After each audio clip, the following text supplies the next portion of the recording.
Hi friends, welcome to my channel में आपका बहुत बहुत स्वागत है। क्या आप जानते हैं कस्टम यूआरएल यूट्यूब चैनल के लिए कैसे बनाएंगे और हमें क्यों बनानी चाहिए? तो आइए जानते हैं।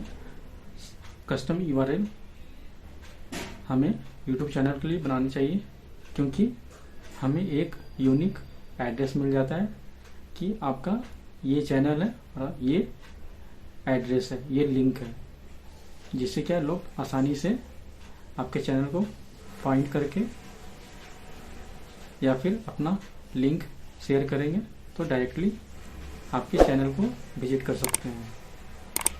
और कस्टम यूआरएल बनाने के लिए आपको मिनिमम 100 सब्सक्राइबर होने चाहिए और चैनल 30 दिन पुरानी होनी चाहिए, तो आप कस्टम यूआरएल बना सकते हैं। आइए इसे सिस्टम पे कैसे करेंगे जानते हैं। आइए जानते हैं अपने YouTube चैनल का कस्टम यूआरएल कैसे बनाएंगे। तो सबसे पहले ओपन करें ब्राउज़र, उसके बाद youtube.com अपना चैनल ओपन कर लें।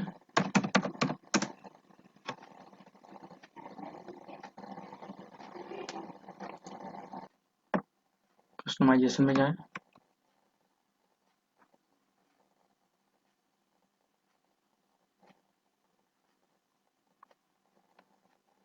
अब इसके बाद बेसिक इन्फो में जाएं। तो गाइस यहाँ पे देख सकते हैं कस्टम यूआरएल का ऑप्शन आ गया। मैंने ऑलरेडी बना रखा है, तो मैं अब इसे डिलीट करके फिर से कस्टम यूआरएल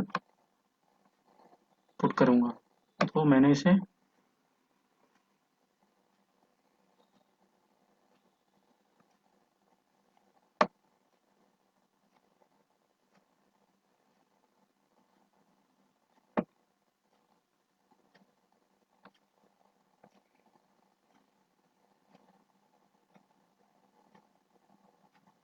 यहाँ से गाइस हम रिमूव कर देते हैं।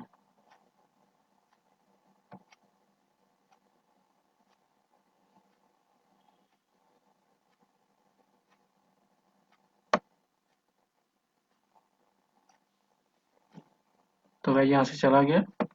अब हम फिर से वापस इसे रिफ्रेश करते हैं।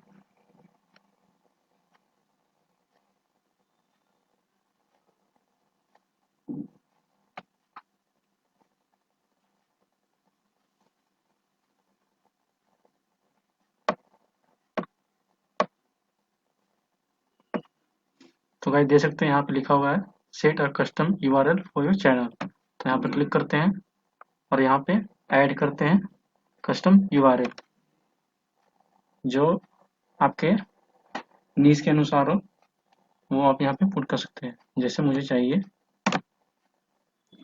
स्टूडियो,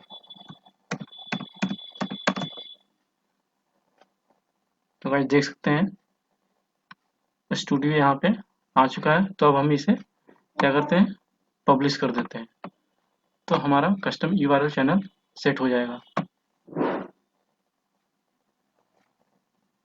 तो गाइस जब हमारा कस्टम यूआरएल सेट हो गया है, अब इसे हम एक बारी चेक कर लेंगे।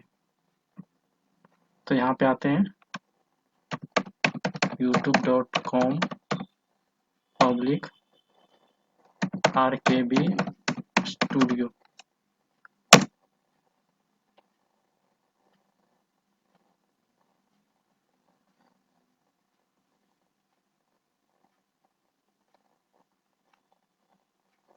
तो गाइस देख सकते हैं कि हमारा कस्टम यूआरएल वर्क कर रहा है।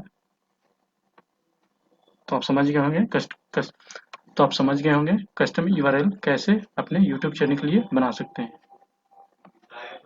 अगर आपको यह वीडियो पसंद है तो कृपया इस चैनल की सदस्यता लें और इस वीडियो को पसंद करें। अगर आपके पास वीडियो के लिए कोई सुझाव है तो कृपया टिप्पणी करें।